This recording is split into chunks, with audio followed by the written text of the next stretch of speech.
안녕하십니까. 우공비 비법 특강 물리원 정영식입니다. 오늘은 베르누이 정리에 대해서 알아보도록 하겠습니다. 베르누이 정리, 와, 선생님이 물리를 가르치면서 베르누이 정리가 물리에 들어오다니 이런 황당한 일이라고 했습니다. 그런데 공식까지 설마? 라고 했는데 수능에선 여지없이 공식을 물어보고 있습니다. 그래서 여러분들은 베르누이 정리 배울 때 공식을 철저히 알아두시기 바랍니다. 비법 특강은 높이가 다르고 굵기가 같은 경우, 굵기가 다르고 높이가 같은 경우만 언급하고 있지만 실제 수능에서는 높이도 다르고 굵기도 다른 문제가 아예 대놓고 나옵니다. 그래서 여러분은 어쩔 수 없이 공식을 정확히 알아두셔야 되겠어요. 자, 공식이 뭡니까? 원래 에너지 보존에서 출발했죠. 그래서 에너지 보존이 뭐냐면 어떤 물체의 한 일이에요, 기본적으로. 그래서 그 유체가 하는 일과 그 유체의 위치 에너지와 그 유체의 운동 에너지 합이 보존된다라는 게 바로 뭐냐면 베르누이 법칙의 그 핵심입니다. 그러면 이거 가지고 계속 할 건데 선생님 그냥 아예 공식을 외우죠? 물론 그래도 좋아요. 하지만 공식이 나오는 원리를 알고 나서 공식을 외워야 머리에 콱 박힙니다. 자, 그럼 이름 뭐야? 힘 곱하기 거리잖아. 그래서 힘 곱하기 거리. 그 다음에 우리 이거는 뭐야? mgh고 이건 2분의 1 mv 제곱 다 알죠? 여기서 fs를 유체니까 압력으로 고치면 압력 곱하기 면적 곱하기 s가 돼. 자, 그런데 면적 곱하기 s가 뭐냐? 면적 곱하기 길이니까 뭐야? 부피가 되는 거죠. 그래서 부피야, 이게 바로.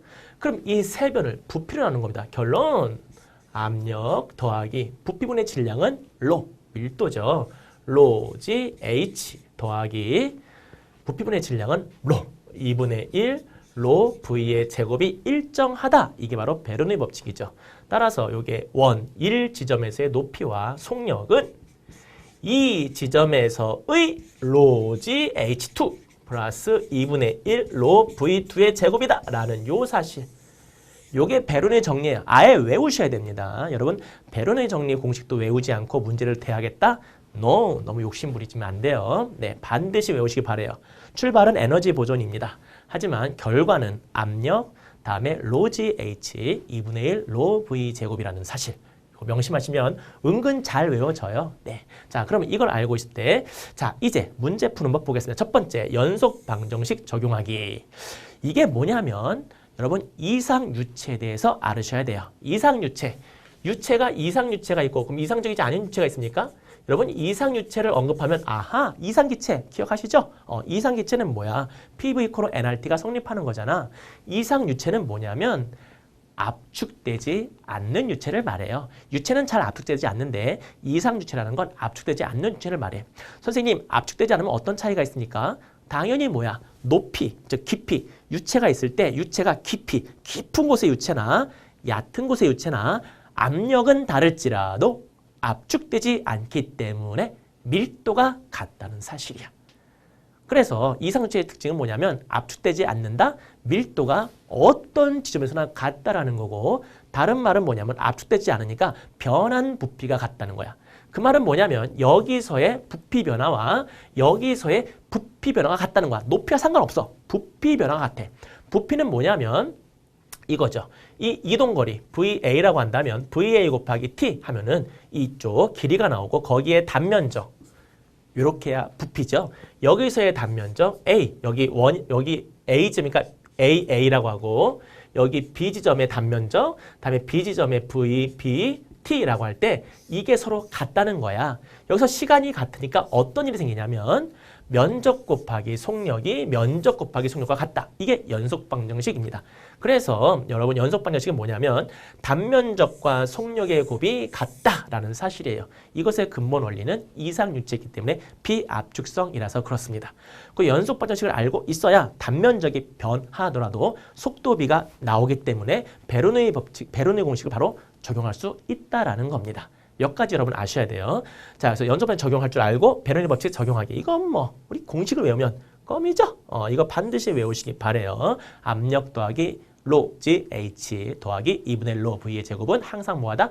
일정하다라는 거죠. 자, 요거 확인하시면 이제 요 과정. 높이가 다르고 굵기가 같다? 이게 무슨 말이냐? 굵기가 같으면 속력이 같습니다. 그럼 요게 날아가는 거야. 그럼 아하, 높은 곳은 압력이 작겠군요. 그렇지. 낮은 곳은 압력이 높겠군요. 그렇지. 이게 바로 대기압하고도 관련이 있죠. 우리 대기압, 지면에 가까울수록 대기압이 높고 올라가면 대기압이 낮아진답니다. 바로 베르누이 법칙하고도 일치하는 거죠. 네, 다음 내용 보겠습니다. 자, 높이가 뭐 이건 그냥 계속 문제 푸는 거고, 이것도 역시 이것도 뭐 베르누이 정리를 바로 설명한 거니까 넘어가겠습니다. 네, 여기서 중요한 것은 역학적 에너지, 다음에 전체 에너지 논한다는 거고, 이때 중요한 것은 1입니다. 1. 바로 넘어갈게요. 자, 그 다음에 요거는 뭐냐면 굵기가 다르고 높이가 같다. 이게 무슨 말이냐? 베르누이 법칙은 압력 더하기 로지 H 더하기 2분의 1 로 V의 제곱이 일정하다는 건데, 높이가 같으면 어떻게 돼? 요게 같다는 거니까 의미 없죠. 그래서 아하, 빠를수록 압력이 낮구나라는 게 성립되는 거야. 그래서 베르누이 법칙은 이것만도 유명하죠. 뭐냐면 유체가 빠를 때 압력이 낮아진다라는 사실. 이거 자체가 유명하지만 이게 베르누이 법칙 전체는 아니야. 그래서 베르누이 법칙은 아예 이 전체를 외우셔야 되고요. 이거는 그 특수한 경우, 높이가 같은 경우의 특징이죠. 어떤 특징? 높이가 같으면 유체가 빠를수록 압력이 작다라는 얘기입니다. 자, 요거 보겠습니다. 자, 요렇게 관이 있는데 좁은 통로, 넓은 통로 있어. 유체가 어디로 흐르건 그건 중요하지 않아. 흐를 때 단면적이 크면 부피는 같아야 되기 때문에 이동거리가 작겠죠. 그래서 아하, 느리구나. 그래서 여기 V가 크고 여기 V는 작구나 라는 사실이야. 높이 같으면 로지 H가 날아가기 때문에 운동 에너지가 어디가 커? 좁은 통로 운동이 크겠지. 그만큼 압력이 낮은 거예요. 그래서 압력은 여기가 낮고 굵은 곳은 압력이 높고, 자, 여기서 압력차만큼 물기둥 높이가 다르죠. 이게 만약 공기라고 하면 여긴 대기압이 되겠어요. 그러면 같은 높이엔 같은 압력이기 때문에 압력차가 곧 물기둥의 차이가 됩니다. 따라서 물의 밀도에다가 로 G, 물의 무게에다가 H만큼 곱해주면 이게 바로 뭐다? 이게 물의 밀도면 이게 곧 뭐냐면 두 군데의 압력 차이가 되겠습니다. 여기까지도 아셔야 돼요. 압력 차이가 어떻게 표현되는지. 그래서 자, 연속 방정식에 의해서 굵은 데가 느리고 가는 데가 빠르다. 운동이 빠른 만큼 압력은 낮아진다. 아셔야 되고요. 그에 의해서 압력이 어디가 높은지 어디가 낮은지 아셔야 되고요. 마지막 물기둥 높이 비교할 수 있어야 됩니다. 압력차가 로지 H라는 거 꼭 명심하시기 바랍니다. 야, 공기 흐름 반대로 바뀌어도 당연하지. 흐르기만 하면 돼. 방향은 중요하지 않습니다. 문제 보겠습니다. 자, 2번 문제입니다. 오른쪽 그림은 단면적이 일정한, 아하, 단면적이 일정하는 것은 뭐다? 그렇지, 속력이 같다. 왜? 비압축성. 이상유체, 정확히 말해주네요. 비압축성. 무엇이 같다? 속력이 같다. 그러면 압력 더하기 로 G H 더하기 2분의 1 로 V 제곱은 생략. 그게 뭐다? 여기서의 압력 더하기 로 G H랑 같다라는 사실이야. A, B 지점이죠. 그런데 A에 비해서 B가 높이가 더 커. 그 압력은 A가 더 커야죠. 나왔네. 압력은 A 지점이 B 지점보다 크다라는 거죠. A와 B, 유체의 속력은 같냐? 당근. 왜냐면 단면적 같으니까. 밀도는 비압축성, 변하지 않습니다. 탈락. 압력은 A가 높다. 맞네요. 답은 기억, 디귿 몇 번?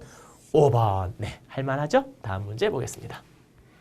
자, 이 문제는 가능관, 굵은관이 있어요. 그럼 어디가 유체가 빠를까? 비압축성, 이상유체죠? 그럼 연속 방정식 쓰면 되는데 우리는 느낌으로 알아요. 부피가 같다. 아하, 여기는 뭐하다?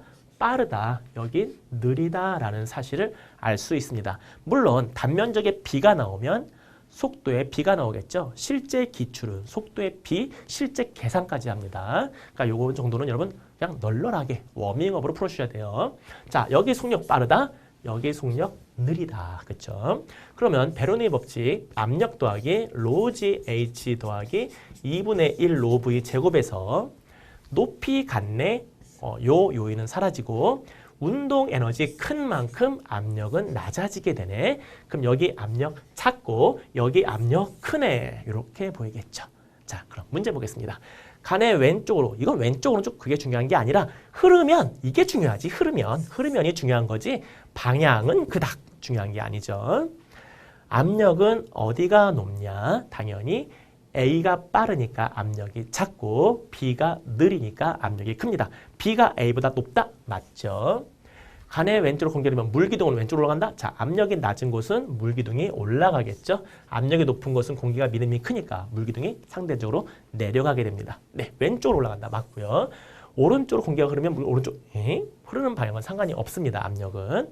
답은 기억, 니은 몇 번? 3번. 자, 이렇게 해서 여러분 2번, 3번 문제 풀어보았는데 이게 끝이 아닙니다. 수능 기출 문제는 높이와 간의 두께가 동시에 변하니까 베르노의 공식을 정확히 아시기 바랍니다. 실제 정량적인 계산까지 문제에서 물어봅니다. 네, 여러분 수고했습니다.